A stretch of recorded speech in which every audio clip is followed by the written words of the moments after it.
qualifié. Ibengo a Salaka exploit qu'il a gagné Côte d'Ivoire à domicile 4-3. Il a tout fait tout flamme. Il y a Yannick Boula, c'est après ça, passe décisif. Ibengo a tout qui est can. À l'obinin. C'est la première fois na bête compétition pareil. Mais ce qui cherche c'est mon ami, to salamier. Aux hommes, il y a un objectif. Mais fédération Nabiso, au moins qu'il y a un objectif. C'est par là que vous allez comprendre que tous on a un problème à niveau de fédération. Oui. CAN Côte d'Ivoire 2023, les éléphants de la Côte d'Ivoire sacrés champions pour la 3e fois de son histoire après avoir battu les Super Eagles du Nigeria par le score de 2-1. Et puis nous allons parler de l'analyse sur le parcours de Léopard lors de la dernière CAN Côte d'Ivoire 2023. Mesdames, Messieurs, bonjour et bonsoir. Tout dépend de l'ère à laquelle vous nous suivez en ce net moment. Je suis Coco Junior Ikomaskin, votre journaliste, votre humble serviteur. Je suis là pour vous servir et Nabi Kebose Belé sur Trace RDC News pour Nakolanda. Tranche sportive au Toyaka pour analyser sujet d'actualité sportive Nyonso au Bozanango besoin. Et aujourd'hui nous parlerons essentiellement de la dernière CAN qui a eu lieu en Abidjan et qui a vu la Côte d'Ivoire être sacré champion pour la 3e fois de son histoire. Et puis nous allons encore parler du parcours de Léopard lors de cette même CAN. Et avec moi, je ne serai pas seul, je serai avec un confrère, un analyste en la personne de Big Man de la presse, Monsieur Chris. Avec lui, nous allons analyser tous ces sujets d'actualité sportive. Nous allons faire un tour du côté de la régie pour Nakozwa ces spots et puis nous nous retrouvons juste après. De retour sur ces plateaux, après ces spots publicitaires, voilà, je pense que ça vous a fait du bien et je vous demande de vous abonner massivement sur Trace RDC News pour ne rien rater et rien rater surtout. Nous nous retournons sur ces plateaux pour parler de ces actualités sportives. Comme vous le savez très bien, la Côte d'Ivoire est sacrée pour la 3e fois de son histoire après avoir battu les Super Eagles du Nigeria par un score de 2-1 et but marqué par les Nigériens qui ont ouvert le score. Et puis la Côte d'Ivoire a rattrapé la Côte d'Ivoire a rattrapé les Super Eagles du Nigeria en égalisant avec Franck Kessié. Et puis le but de la victoire a été marqué par Aley. Donc c'était le buteur décisif. C'est lui qui a permis à la Côte d'Ivoire d'être sacrée pour la 3e fois de son histoire. Avec moi, le Big Man de la presse, analyste sportif, journaliste sportif. Et c'est avec lui que nous allons analyser tous ces sujets d'actualité. Big Man, bonjour. Bonjour Junior Ikoma Yaba Coco. Je dis comme ça aussi un grand merci à Bandeko tout au bazé bazata Rolanda Bisso au baza qu'on va vraiment calmer il y a s'abonner du jour au jour na Trace RDC News pour na koyo comme moi solo to beta bango surtout ya sport et c'est football aussi ndenge mo pandi sango de patcher aloba kaka et utaki ko lumba bongo solo pendant au moins un mois plein. Alors tozana ba je m'excuse to retenir moi makambo belé ba fait zaki tellement belé pendant CAN ba makambo vraiment zaki belé vraiment. Et alors il n'a s'appelle minimum invitation ya tout mais quand moi le solon à CAN vraiment en tout cas vraiment un merci beaucoup. Merci beaucoup monsieur Chris d'entrée des jeux. La Côte d'Ivoire sacrée pour la 3e fois il y a histoire naïe et une victoire méritée ou bon déjà dès l'entrée des jeux nazo mon victoire il y a Côte d'Ivoire ils ont acquis déjà dans l'esprit à vengeance. Pourquoi esprit à vengeance? Déjà, ils étaient tabassés à domicile, et dans 4 cas, même stade par 4-0. Donc, ils avaient vraiment facilité. Alors, sur l'année, Franck Kessié, après qualification, en tant qu'ancien, j'ai vraiment ce droit-là de parler de mon effectif. Parce que tout vraiment sonné. à domicile, nous étions vraiment tabassés comme vraiment des petits garçons. Un début du parcours mitigé. Oui, catastrophique même, hein, parce que pour un pays organisateur surtout. Et surtout, ceux qui Maroc était ndembele babimi champion te tout le monde qui ba réaction na bango lobby et baza ko présenter ba drapeau ya ba nation et comment qui tour ya Maroc et tout le monde comment ba sepela ki alors on a ko retenir na sacre ya Côte d'Ivoire ezaki ils avaient premièrement esprit à vengeance. En plus, et surtout, sous Côte d'Ivoire a déjà une grande nation en football. Chaque fois l'opportunité se présente à se laisser faire. Et il ne faut pas oublier que Côte d'Ivoire, après le sacre 2015, 2017, 2019, 2021, ça a été 3 canons mitigés.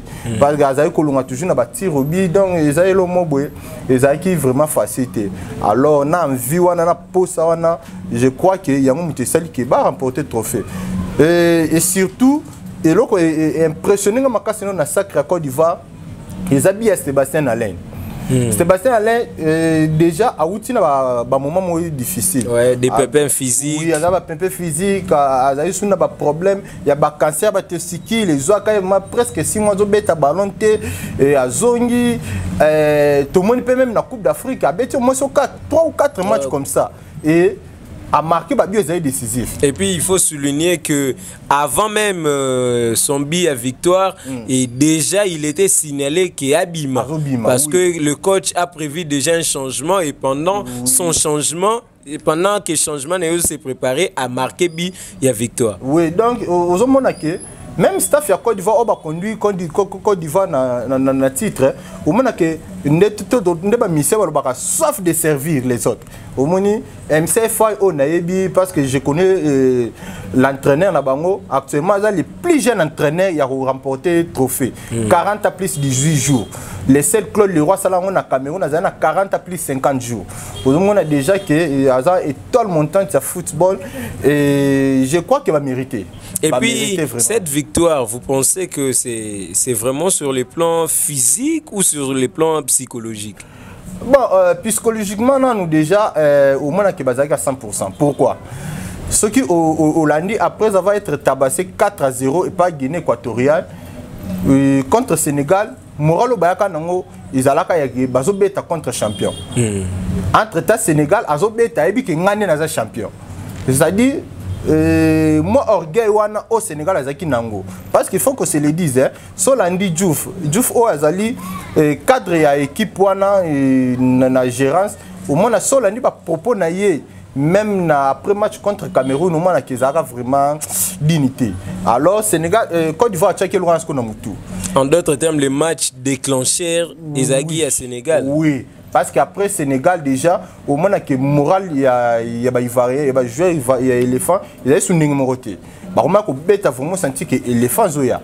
Au moment même sozi match au babeti inabiso. Au moment que déjà bah qui n'a moral vu qu'il y a que toujours bête contre RDC.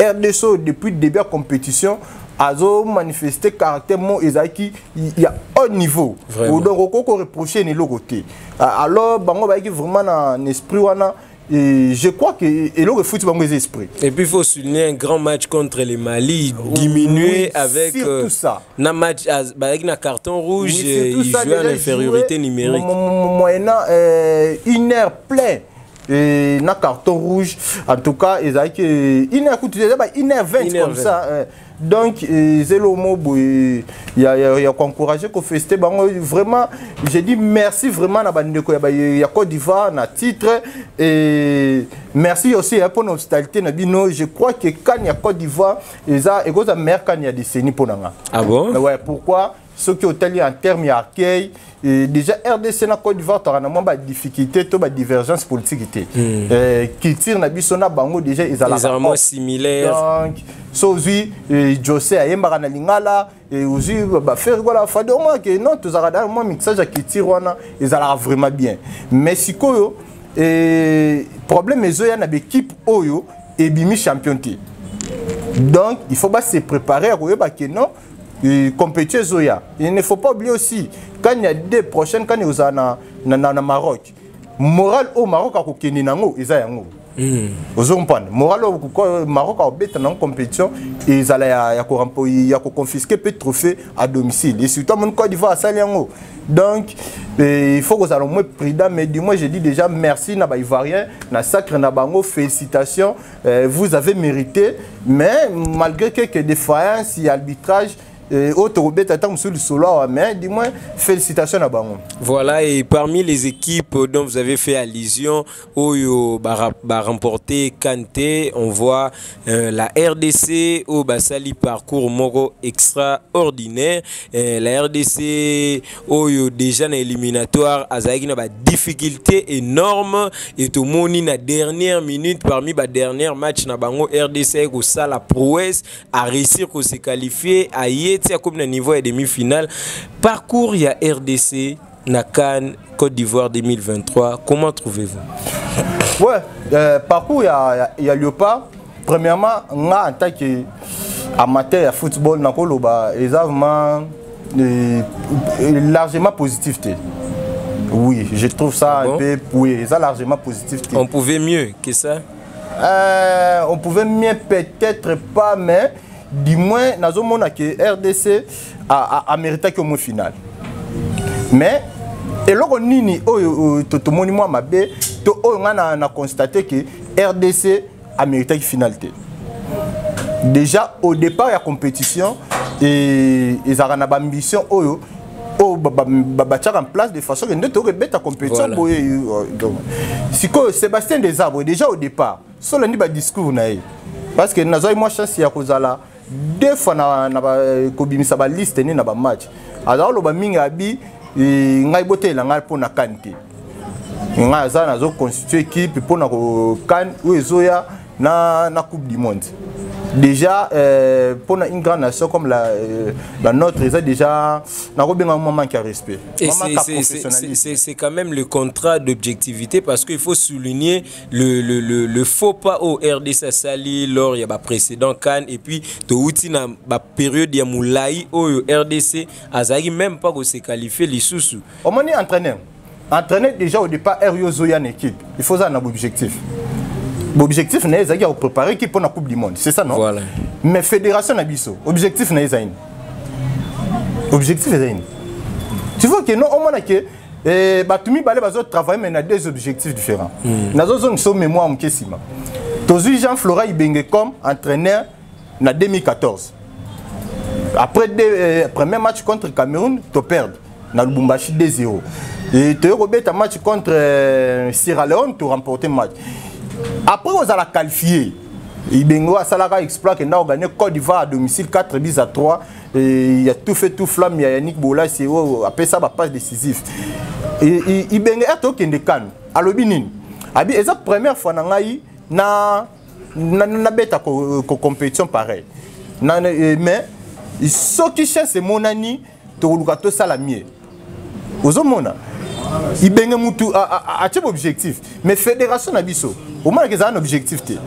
C'est par là que vous allez comprendre que tous avez un problème au niveau de la fédération. Oui. Parce que la fédération a un objectif. Au moins, Côte d'Ivoire a un Cannes. L'objectif est d'aller à Cannes.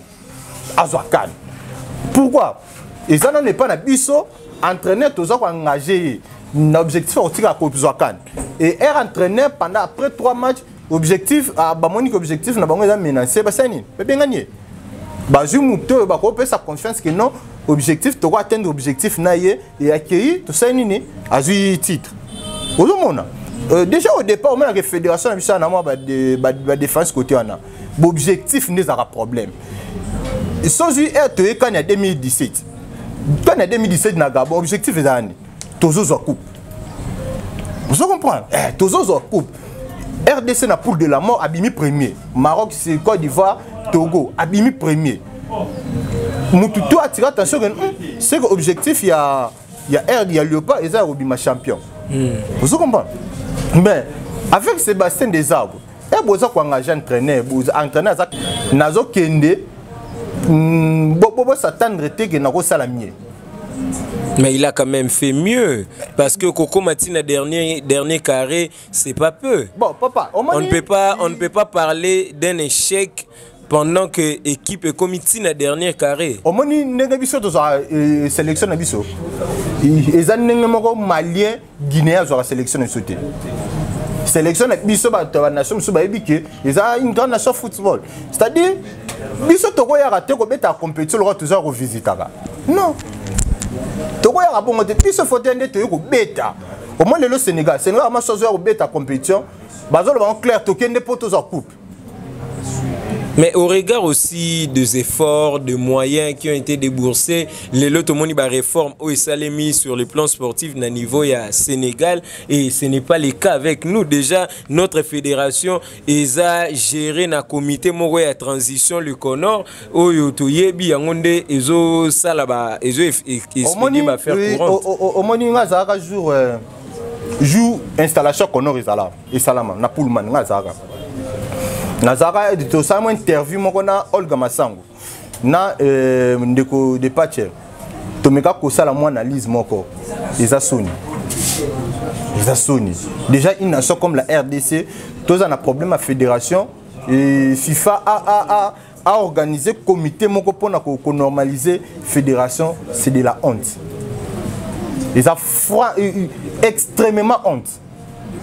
Vous comprenez? Ndeko alongwa kawana. Ndeko alongwa kawana. Tout le monde comment à gérer qui ba checker juste à jouer intérim, mais tout le monde comment à s'encaparer qui na plan. Donc ils ont moko bo ya soni. Mais du moins compétition betami bien, félicitations à ba joueurs prochainement baya au salamier. Et la responsabilité peut-être à faux pas ou tout ça. Moi, je ne sais pas si je dois dire c'est un faux pas, mais responsabilité il y a qu'on perdre ne serait-ce troisième place.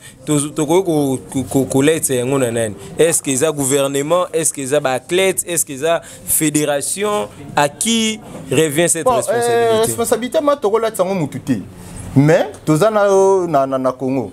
Toyoka biso tout ba voice ndenge bimakia. Toyi ba voice non? Oka voice ya Kabulo non? Oui.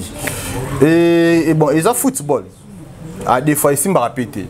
Mais ngana ko loba de fait ya RDC et na okata na demi-finale pe ma quatrième.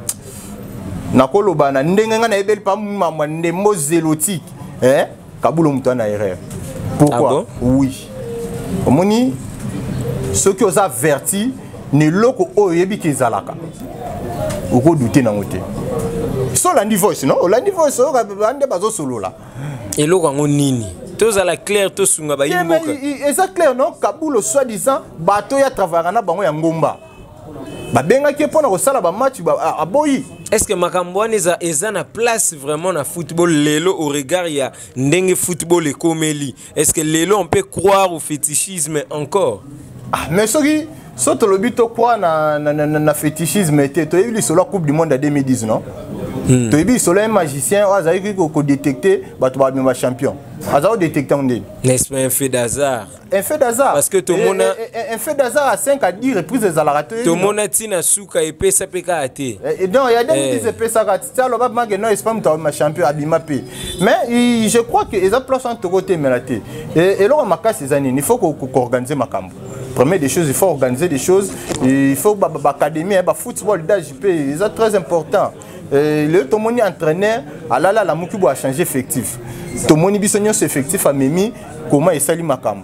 Et bêtis bien les 3 premiers matchs et le 4e match, Tomoni, du fait qu'il va donner trop, comment on attend mon balembi. Banama pas balemba qui. Au moins fatigue moi qui me lance non bêtis moi ndambo bulembi oui, c'est l'autre to constater qui. Mais ceux qui entraîneur méga qui moukié. Comme ma liste, on a 27 joueurs. En tout cas, je crois que tout le monde s'est mis. Mais là, nous tendons déjà lentement, sûrement vers la fin. Peut-être une dernière question. Et par rapport à la suite, quelle est la donne à utiliser? Quelle est la stratégie à suivre? Ou est-ce que dans la prochaine échéance, tout ça la mieux étant que analyste sportif, point de vue de probabilité, il y a une année et demie. Ouais, probabilité parce que non, PSV sauvement finissait FIFA nous n'a qu'à régler par situation côté. Toujours quand nous en juin 2025, bon, toujours la probabilité à une année et demie. Et puis il y a les éliminatoires de la Coupe du Monde qui doivent se jouer. Papa, joueur il y a mindele ba betara 3 matchs dans la semaine. Ba betara bien musana zo salade. C'est-à-dire que entraîneur a meka ko sala pe moi retouche dans un effectif. Na olobite que alongola. Non, à quoi qui s'appelle moi bazangi parce que liste en a 27 joueurs mais biso zaira na 23.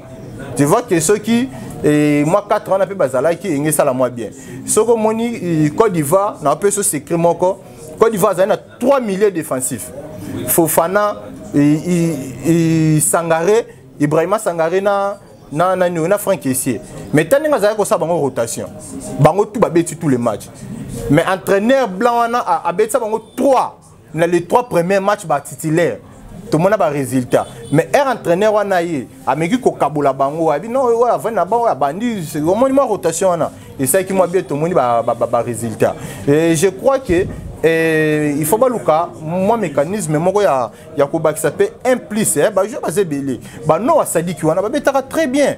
Pourquoi tu as qui ça tout le monde qui fout le jour en à côté dans match ya Afrique du Sud tout le monde comment et a betaki donc mais banda kalawana azako beti tando toujours là-bas mais yo ça betaki pe ba match mususu wana tout le monde a piqué le maki je crois que angaki asala pe moi bien sozi Brian Baye yona un bon tout le monde comment betaki ba Joris Kayembe ba beti c'est-à-dire que entraîner il faut ça na courage ya ko tiaka pe ba jouer mususu ba betaka oko za kaka teke maswa kuna kalulu kaka bango ndete ba jeune mususu pe baza pe ba jouer il faut ba beta je crois que fédération ba ça moins fort ba c'est la biso moins élection tozo le la mingi pe boko ça peut posa na biso so tu pe Chabani place wana il faut changer ngolo route quand vient na biso constant avant wana pendant 18 ans nzambe pas kufate yeso abongo na satana te donc so pe Chabani wana kaka buche ba ilungerita baza wana ba trésor lolo so ba gérer pe moi fédération na ko tchazisme kokula te po yebia serva bisoté ba réalité football congolais a bien ngoté mais ba Chabani ba serva football ba serva Congo ba bi moi ba réalité wana je crois que ceux qui ba meki ko tchaba ton ba gérer football vous allez bien vous avez bien. Merci beaucoup c'était le big man de la presse un dernier mot de salutation et puis nous allons clore. J'ai dit comme ça un grand merci à un ami un frère le PDG de J4 Trans qui est Jacques Kaja Ntumba depuis quelque part je te salue papa na Owen ainsi que Wisdom et pourquoi espace la Boyomèse oh mais ça on peut s'abisso tout le temps espace il y a kosala moi ko beta lisano ndembo ainsi que ndeto mais ça na ko benga mingi nga mais ça benga mingi le Mario Gauthier congolaise donc au moins Mario Gauthier nga tchaka bien finale il y a 2014 yep aza le seul unique buteur il y a finale il y a coupe du monde lui c'est David Itonginda motema Madavros j'ai dit aussi merci na bandeko tout balandi biso je crois que merci beaucoup. Quant à moi, je vous dis un grand merci. Je vous dis au revoir. On se retrouve pour un nouveau numéro.